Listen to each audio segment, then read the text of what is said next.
اب میں آپ کو ایک حدیث سنانے چلا ہوں جس میں ایک عجیب نقشہ سامنے آتا ہے کہ یہ مہدی جب ظاہر ہوں گے تو کس طور سے ظاہر ہوں گے، ان کے ظہور کی کیفیت کیا ہوگی، کیف یظہر۔ یہ روایت ہے حضرت ام سلمہ سے رضی اللہ تعالی عنہا، حضور کی زوجہ محترمہ ہیں، فرماتی ہیں ام سلمہ عن النبی صلی اللہ علیہ وسلم قال یکون اختلاف عند موت خلیفۃ، موت خلیفۃ، حضور نے فرمایا ایک خلیفہ کی موت پر اختلاف واقع ہو جائے گا، خانہ جنگی ہو جائے گی۔ فَيَخْرُجُ رَجُلٌ مِّنْ أَهْلِ الْمَدِينَةِ حَارِبًا إِلَىٰ مَكَّةَ، پھر مدینے کے لوگوں میں سے ایک شخص نکلے گا، بھاگے گا اور جا کر پناہ لے گا اور چھپ جائے گا مکے میں۔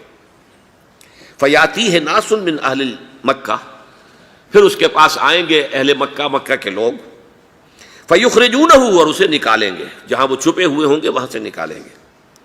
وَهُوَ كَارِهٌ، اور وہ بالکل اس کو پسند نہیں کر رہے ہوں گے، نہ وہ خواہش مند ہوں گے کہ ان کے ہاتھ پر بیعت کی جائے، نہ وہ یہ چاہیں گے کہ وہ میدان میں آئیں اور ان کو جو ہے اپنا لیڈر مانا جائے۔ وَهُوَ كَارِهٌ فَيُبَايِعُونَهُ بَيْنَ الرُّكْنِ وَالْمَقَامِ، لیکن لوگ جو ہے پھر اصرار کے ساتھ ان کے ہاتھ پر بیعت کریں گے رکن اور مقام کے درمیان۔ رکن وہ کونا ہے خانہ کعبہ کا جس میں حجر اسود لگا ہوا ہے، اور مقام ابراہیم جو ہے، ان دونوں کے مابین جو یہ علاقہ ہے یہاں پر وہ بیعت ہوگی۔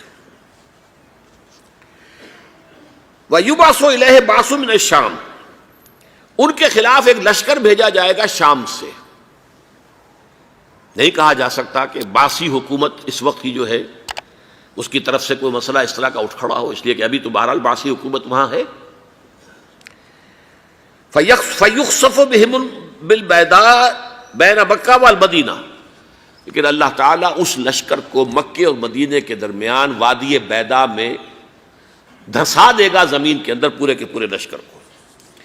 فَإِذَا رَأَى النَّاسُ ذَلِكَ، جب لوگ یہ دیکھیں گے کہ اتنی بڑی نشانی ظاہر ہو گئی، أَتَاهُ أَبْدَالُ الشَّامِ وَعَصَائِبٌ من العراق فَيُبَايِعُونَهُ، اب شام سے سارے کے سارے جو اولیاء اللہ ہیں وہ بھی آئیں گے، اور عراق سے جوق در جوق لوگ آئیں گے اور ان سے بیعت کریں گے۔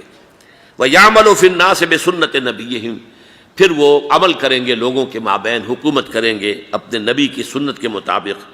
وَيُلْقِي الْإِسْلَامُ بِجَرَانِهِ، اور اسلام اپنی گردن زمین پر ٹکا دے گا۔ وَالْأَرْضِ فِي الْأَرْضِ، زمین میں۔ فَيَلْبَسُ 7 سنین، پھر وہ 7 برس تک حکمران رہیں گے۔ ثُمَّ يُتَوَفَّى، پھر ان کا انتقال ہوگا۔ وَيُصَلِّي عَلَيْهِ الْمُسْلِمُونَ، اور مسلمان ان پر نماز پڑھیں گے۔ یہ جو میں نے آپ کے سامنے نقشہ کھینچا ہے، اس سے اب میں ایک نتیجہ نکالتا ہوں، اسے بھی میرا گمان کہیے، اختلاف بھی کر سکتے ہیں آپ، اگر اس کو وزنی سمجھے تو قبول بھی کر سکتے ہیں۔ وہ یہ ہے کہ میرے نزدیک ان کے ظہور کا وقت قریب ہے، اور اس کی تھوڑی سی بعد میں مجھے معلوم ہوا کہ جین ڈکسن غالباً نام ہے امریکن اس کا، جس نے یہ پیشن کوئی خبر دی تھی کہ 1962 میں عالم عرب میں ایک بچہ پیدا ہوا ہے کہ جو وہاں کا نقشہ بدل کر رکھ دے گا۔ یہ جین ڈکسن کی غالباً پیشن گوئی ہے۔ بہرحال مجھے اس کی پیشن گوئی سے کوئی دلچسپی نہیں ہے، میں تو جو احوال دیکھ رہا ہوں، یعنی اسرائیل کا قائم ہو جانا، اور اس کے بعد اب یروشلم کا مسلمانوں کے ہاتھوں سے نکل جانا، اور اب گویا کہ وہ الملحمۃ العظمیٰ جو ہے تلی کھڑی ہے، کسی بھی وقت جو ہے یہ جو ہے وہ لاوا پھٹ سکتا ہے، آتش فشاں پھٹ سکتا ہے۔ تو یہ تمام حالات ایسے ہیں کہ جن کی وجہ سے میں سمجھتا ہوں کہ ایک تو جو قرآن مجید کے اشارات میں نے آپ کو بتائے، 14 صدیاں 14 دن میں چاند کا پورا ہونا، والقمر اذا اتسق، 14 دن میں 14ویں کا چاند۔ اسی طرح اب یہ 14 صدیوں کے بعد یہ صدی جو 15ویں صدی ہے، یہ در حقیقت ظہور امام مہدی کی صدی ہے۔